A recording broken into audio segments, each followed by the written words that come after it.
All right, this morning on Zoom, we were talking about using TradingView as a way to help track your trades and why you track them, especially if you've requested a trade journal inside of our group. So I'm going to show you how I would do it after a little bit of playing around, because I used to do this all the time, but now if I was going to play around and be a little pickier about how to do it, how to make it even better, here's what I kind of came up with. So I would use this tool and draw out this. This was a trade I took this morning. So this would be a 1 minute backside. So I would draw that level in there. Then I would use this call out tool. Okay. And on the call out tool, if you'll click on the line, it'll bring up this box. Okay. And then you can move this box wherever you'd want. So I'm going to move it over here where it's kind of out of the way. On my stream deck, I have programmed in where when I press a button, it pastes these labels here for me. And then I simply go to the top and go, okay. And actually, I prefer to edit inside of here. So it was a 1 minute backside. It was a cotton entry short. Trend, I'm going to say RTH, it was with the trend. What was my size? 1 MES. Result, 1 tick. Any additional notes? Held at 1 tick for a larger move that never developed. So on my background, I have it selected to the second one. I have it at 100%.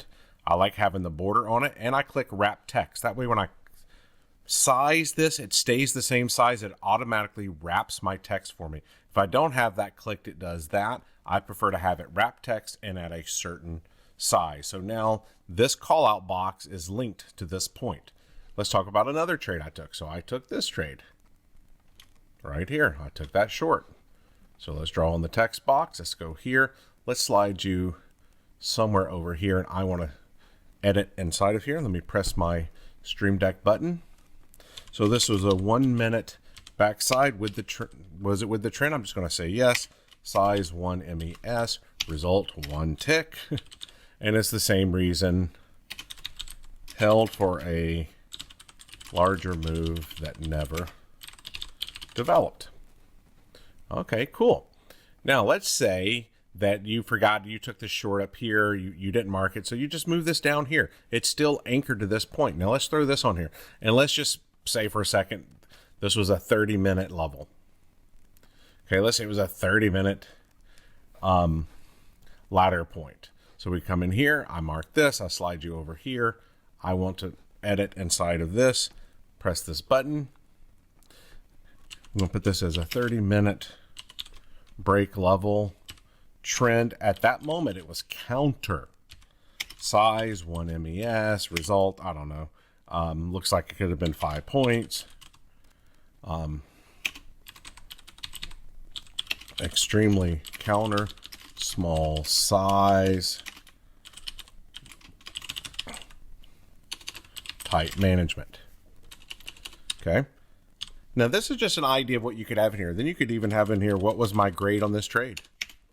Okay. And give yourself a grade on it. Well, you went counter. There's no way it's an A trade. Maybe you grade yourself a B on that. Okay. So you can do whatever you want in here.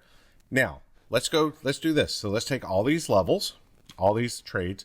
Let's put them in a folder. Let's call it trades. Let's turn it off. And now let's say you're at your end of the day 3-minute chart and you're going to mark off your levels, or you want to post it inside of your trade journal. Well, you just come in here and turn this back on. All the lines are there and all your notes are anchored to the point. And you might have to massage these a little bit and move them around where you would want them. And there you go. I think this makes an amazing way to record your trades as you take the trades. I encourage you to take the trade. When you exit it, you go ahead and do this. Draw your line, add your notes, put it in the folder, and then later at the end of the day, you can turn it back on. Do it while the reason is fresh. I don't really care how many points you make on a trade. I care more about the reasoning. And was I with trend? Was I counter trend? Did I mark the level properly? And then at the end of the day, when you do your 3-minute end of the day chart, how many of your trades line up with the end of the day chart? It's another way to grade yourself on how well you did today. It's not always about points. It's about perfect execution of your trade plan.